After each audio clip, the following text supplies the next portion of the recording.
Opinions and stories around the game we love, told by your favorite storytellers. Stay up to date with all things cricket. Subscribe to Cricbuzz's YouTube channel and press that bell icon now. Let's get back to those concerns that India have had now, that we were talking about, because the one big concern that's staring India right now in the face is that top three, and perhaps a highlighted name there is KL Rahul.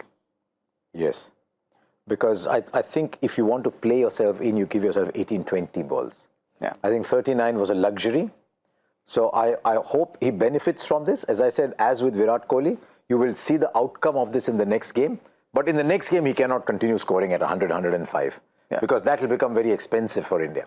It was okay today, you're playing against Hong Kong. Even then, I think 39 was giving yourself way too many deliveries. But with Hong Kong, you knew you were going to win it. You didn't want to scare, but you knew you were going to win it.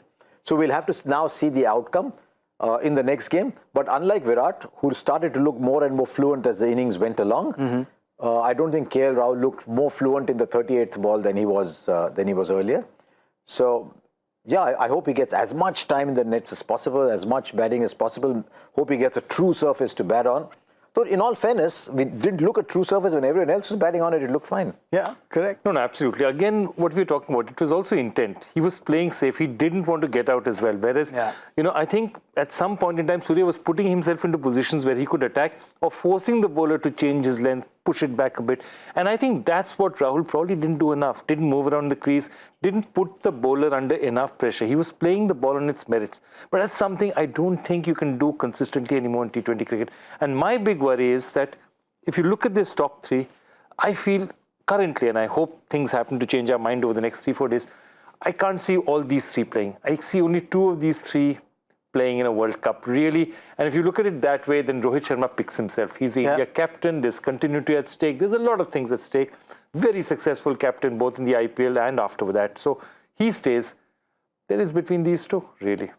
Unless we find the Rahul who plays those incandescent innings in the IPL from time to time. We've got four matches, maybe four matches. Is there a key? Just wind up KL Rahul and go, wind him up and say, show us that game, Punjab Kings versus CSK.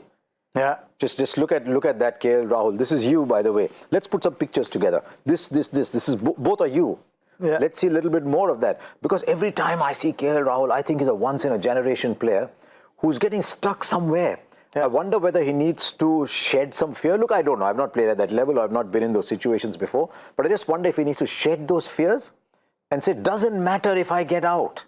Yeah. But if I can play these kind of innings 2 or 3 out of 5, then I'm still doing good enough for my side. So that's my theory, but I think we'll have to check out, because I don't know him as well. We'll have to check out the people who actually sat with him, what he thinks about. Yeah. And I hope next year he's not worried about the orange cap.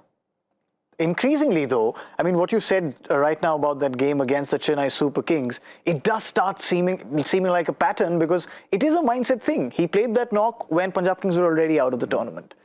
So that thing is perhaps somewhere, that inhibition still exists in KL Rahul's mind. As you said, Joy, that he's scared of getting out. He's reacting to the bowler. T20 cricket, you cannot react to a bowler. If you look at AB de Villiers at his best, they talk about a 360 player ramp. No player can play a ramp after seeing the ball being delivered. You move into a particular position and if the ball pitches here, it's a ramp. If it's not, I'll play it this way.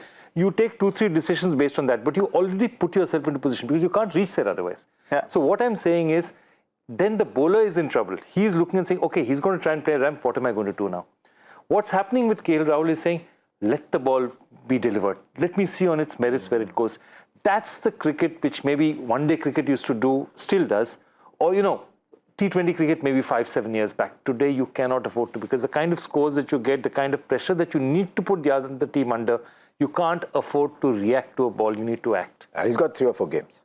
Yeah. I honestly think that at the end of this Asia Cup, if KL Rahul is still playing like this, then there's a question for the selectors.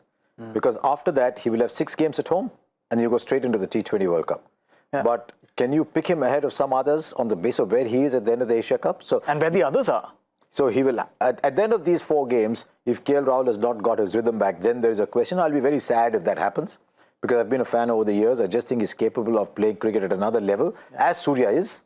I don't think there's a huge difference, but I'll be disappointed if at the end of these 4 games he's still there.